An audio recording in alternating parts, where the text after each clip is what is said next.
এই যে আমি দেখলাম ম্যাক্সিমাম বক্তা যারা জামাত ওরা ওর পক্ষ নিছে। ম্যাক্সিমাম বক্তা জামাত ওরাই ম্যাক্সিমাম আহমদুল্লাহ সাহেবের পক্ষে নিছে। আর আহমদুল্লাহ সাহেব যে কোন দল করে আমি তো এটাই জানি না। উনি সবার লোকে তাল মেলে ওনার যে গুরু কেডা, উনি কোন এজেন্ডা বাস্তবায়ন করতে আসছে, উনি শুধু কোরআন আর সুন্নাহ ছাড়া অন্য কোনো কথা বলতে রাজি না। কোরআন সুন্নাহ ছাড়া কথা বলতে রাজি না। আরে কোরআন সুন্নাহর বাহিরে তো এজমা আছে, কিয়াস আছে। কোরআনে না পেলে হাদিসে দেখবে, হাদিসে না পেলে এজমা দেখবে, এজমা না পেলে কিয়াস দেখবে। সে ইমামদের মতামত নিতে চায় না, সে এজমান মতামত নিতে চায় না, সে কিয়াসের মতবাদ নিতে চায় না, ফেকার মতবাদ নিতে চায় না। সে আসলে কি চায়? সে কি চায়?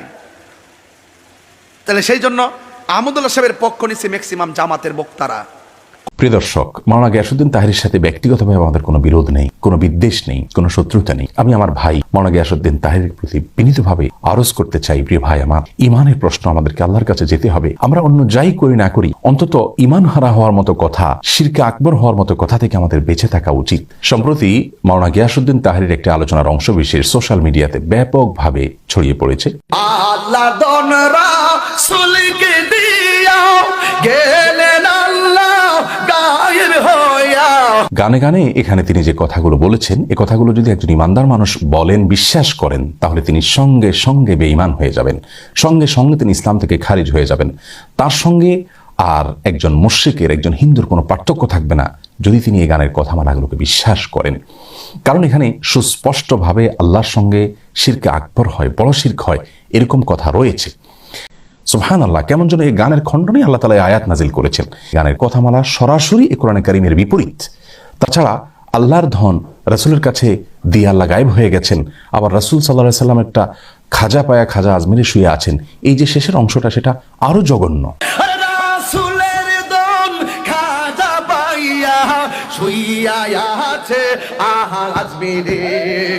আল্লাহ রাব্বুল আলামিনের ধর্মভান্ডার যেখানে রাসূল আকরাম সাল্লাল্লাহু আলাইহি ওয়াসাল্লামের কাছেই নাই, সেখানে খাজার কাছে কোত্থেকে আসবে?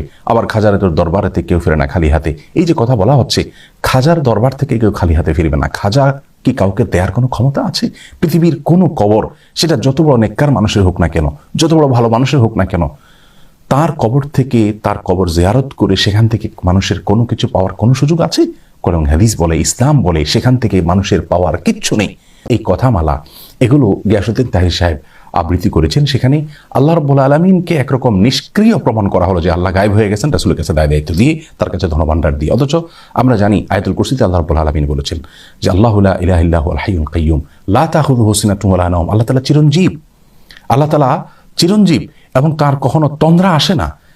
রাসূল আকরাম সাল্লাল্লাহু আলাইহি ওয়াসাল্লাম হাদিস থেকে বোঝা যায় আল্লাহ রাব্বুল আলামিন কিভাবে পৃথিবী কন্ট্রোল করেন। কোরআনে কারীমে আল্লাহ রাব্বুল আলামিন বলেছেন ইউদাব্বিরুল আমর, আল্লাহ রাব্বুল আলামিন সমস্ত বিষয়গুলোকে কন্ট্রোল করে, নিয়ন্ত্রণ করে, সবকিছু আল্লাহ তাআলার হাতে। সেখানে এ ধরনের শিরকি কথা একজন মুসলিমের মুখ থেকে কখনো বাহির হতে পারে না। একজন আলেম তো অনেক পরের কথা, একজন ওয়াইজ বা বক্তা তো অনেক পরের কথা। আর প্রিয় দর্শক, মাওলানা গিয়াসউদ্দিন তাহেরীর সাথে ব্যক্তিগতভাবে আমাদের কোনো বিরোধ নেই, কোনো বিদ্বেষ নেই, কোনো শত্রুতা নেই। আমরা কোনো আলেমের নাম ধরে সমালোচনা করার সম্পূর্ণ বিরোধী। আমরা কখনো কোনো আলেমের নাম ধরে সাধারণত সমালোচনা করি না।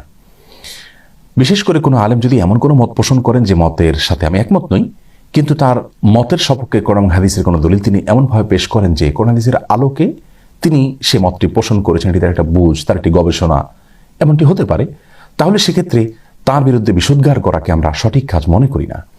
কিন্তু গানে গানে এখানে মাওলানা গিয়াসউদ্দিন তাহেরী সাহেব যে কথাগুলো বললেন, সেগুলো শুধু তার ইমান হারা হওয়ার জন্য যথেষ্ট নয়। তার এই কথাগুলোকে যারা সায় দিবেন, এগুলোকে যদি কেউ বিশ্বাস করেন, তাহলে সেক্ষেত্রে তারাও ইমানদার হারা হবেন। এই যে শত শত হাজার হাজার লক্ষ লক্ষ মানুষ তার দ্বারা বিভ্রান্ত হওয়ার সম্ভাবনা রয়েছে এবং এটা ইমানের প্রশ্ন। এই জায়গায় আমরা আর চুপ থাকতে পারছি না, এখানে আমাদেরকে কথা বলতেই হচ্ছে। আমি আমার ভাই মাওলানা গিয়াসউদ্দিন তাহেরীর প্রতি বিনীতভাবে আরজ করতে চাই, প্রিয় ভাই আমার, ইমানের প্রশ্ন আমাদেরকে আল্লাহর কাছে যেতে হবে। আমরা অন্য যাই করি না করি, অন্তত ইমান হারা হওয়ার মতো কথা, শিরকে আকবর হওয়ার মতো কথা থেকে আমাদের বেঁচে থাকা উচিত। আল্লাহ রাব্বুল আলামিনের ভয়ে অন্তত আপনি তওবা করুন এবং আল্লাহর কাছে ফিরে আসুন এবং আপনার এই কথাকে আপনি প্রত্যাহার করুন।